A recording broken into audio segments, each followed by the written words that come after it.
Logistique et volonté, parce que l'une des hantises, l'une de nos hantises, Philippe Juvin, c'est le tri entre patients. Est-ce vrai, professeur Juvin, que c'est déjà le cas en Ile-de-France, que si un patient est âgé de 75 ans, contaminé, ou en tous les cas suspecté d'être contaminé au coronavirus, compte tenu de l'absence de place de réanimation et de son âge, il est décidé de ne pas avoir recours à la réanimation? Est-ce que c'est déjà le cas? Alors vous dites que c'est votre hantise, mais c'est notre hantise aussi.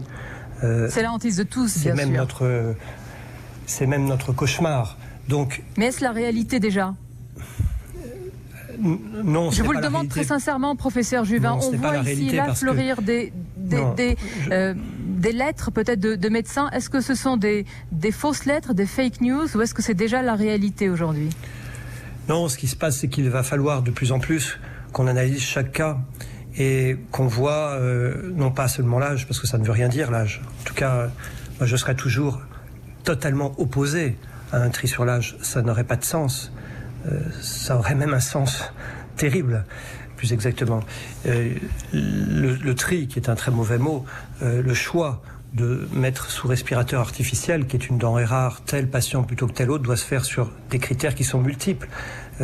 L'état général, est-ce que le patient a des chances de guérir sous ventilation artificielle? C'est ça la question qu'il faut se poser. Mais trier, comme vous le dites, sur l'âge, c'est totalement inconcevable.